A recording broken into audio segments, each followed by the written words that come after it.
Hello రే, ఉన్నావా? ఉన్నారా, చెప్పు. ఏమలేదురా, మా ఇంటికి చుట్టాలు వచ్చారు. వాళ్ళందరూ నీకంటే పెద్ద ఏదో ఎవడైనా ఉన్నాడా అంటే బాగా ఆలోచిస్తాను. ఉన్నావు వదిరా, అందుకే నీకు కాల్ చేసిన. నా బాడీ నేను నా చెడ్డకి ఎన్ని బొక్కలు పడ్డాయో ఎంచుకుంటుంటే ఇప్పుడు నేను పెద్ద ఏదో నన్ను గుర్తు చేయాలా? ఆయన ఈరోజు ఎందుకు వచ్చారు చుట్టాలు? ఏం లేదురా, మా ఇంట్లో నాటుకోడి సంగతి చేశారు, అది తినడానికి వచ్చారు. జాగ్రత్త బాబు, ప్లేట్లు గ్లాసులు కనబడకుండా పోతాయి. వాటిపైన ఒక కన్నేసిండు, వాటి ముందే కూర్చొని ఉన్నారా బాబు. ఇంతకు ఎన్ని బొక్కలు పడ్డాయి టైర్కి? 6 పడ్డాయిరా. ఇంకొకటి పెట్టు, గాలి బాగా ఆడుతుంది. యాదవా, నేను మర్చిపోయా, నేను ఊరిలోకి ప్రియా దిగింది. ఎవర్రా? అదేరా, స్కూల్లో నువ్వు లోనోటర్ రాసి ఆ పాపకి ఇస్తే, ఆ పాప వెళ్ళి మన సార్కి ఇస్తే, సార్ నేను చెడ్డీ లేకుండా కాళ్ళతో బండ పైన కూర్చోబెట్టాడు. అది చూసి మన క్లాస్ గర్ల్స్ అంతా నవ్వారు. మర్చిపోయావా? గుర్తొచ్చింది వేరే. అది కాదురా, గుర్తు రాలేదంటే చెప్పు, బాగా వివరించి చెప్తా.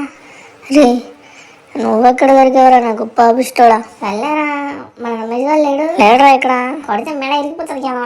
చెప్పే నేను, వాడు కొత్త బైక్ ఉన్నారా, దానికి పూజ చేయమంటావా? నీకు మంత్రాలు వచ్చారా?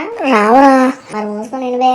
వాడు వాడి బండి పైన చప్రి అని రాపిస్తున్నారా. ఇంతకు చప్రి అంటే ఏంట్రా? చప్రి అంటే అది ఓ ముద్దు పేర్రా.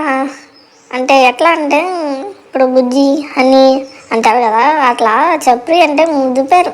అవునా, మరి సురేష్ గారు ఏంది చప్రి అంటే పెద్ద చిల్లరగాడని అర్థమా అంటాడు.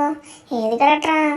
ఏరా, నన్నే నమ్మవారా నువ్వు? ఆ సురేష్ గారు నా పేపర్ చూసి రాస్తేనే పాస్ అయింది, మర్చిపోయామా? కరెక్టేరా. అయితే నిన్ను కూడా ఈ 2 నుంచి ప్రేమగా చప్రి అని పిలుస్తాలేరా. పిలువురా. ఏరా చప్రి, ఇంకేంటి విశేషాలు? ఆగాగు, నాకు వేరే కాల్ వస్తుంది, రేపు చేస్తాలే. సరేలేరా చప్రి.